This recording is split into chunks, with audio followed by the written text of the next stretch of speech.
Hi, it's Vic. Welcome back to my channel, and I'm back with another fun card using the Uniquely Creative June kit. I've got the Roarsome stamps today, and this is part of the add-on stamp. So this stamp isn't included in your kit, but you can add it onto your kit. And I just love these dinosaurs. They are so cute. So I've got some Copic friendly card. I've got my Memento Tuxedo Black ink, and I'm just going ahead and stamping these out. And as like the video before, I stamp these a couple of times just so I've always got some cute little critters ready if I need them. And then I'm going to be colouring them in using my Copic markers. And then I'm also just going to show you how I add my textures to my coloured images. So I have a Sakura Jelly Roll pen, and it's in white. So I just add little dots, and this just gives your images a nice finished look, and it's great for adding texture. As you can see here, I'm just adding some little dots to the dinosaur.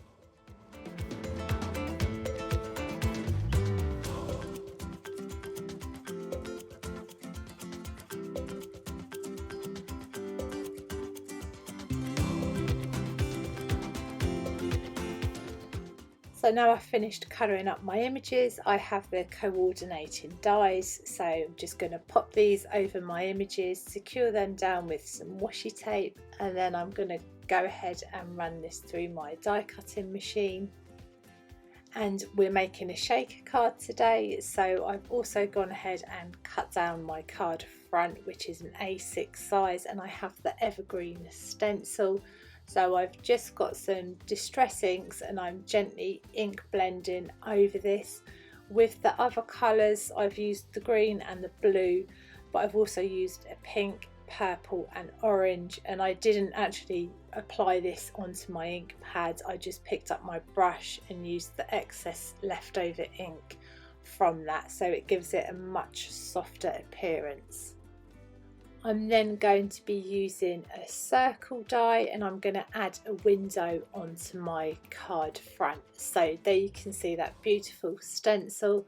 I have the stitch nesting circle die, and I've used the fourth smallest circle for my window, just again popping on some washi tape, and then I'm going to run that through my machine, and that leaves me with a nice circle. Next I have a sheet of acetate. So I'm cutting this down. I've used some strong double-sided tape to secure this to the back of that piece of card, popping that acetate down, and then I'm also going to be applying some foam pads.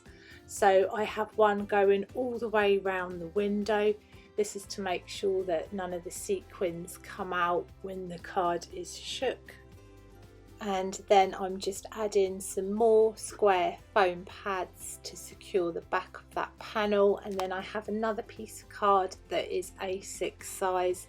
This is where I'm going to pop the sequins on. I find it easier doing it this way. So I have some Violet Garden sequins, just popping them onto that piece of white card, and then I'm removing all the backing from the foam pads, and then I'm gently applying this on top, and that is the front panel of the shaker complete. For the little stamps that I've gone ahead and die cut out, I'm just adding these onto the card front using some PVA glue, and I've done this because I didn't want to bulk them up, so this is why I've used PVA glue.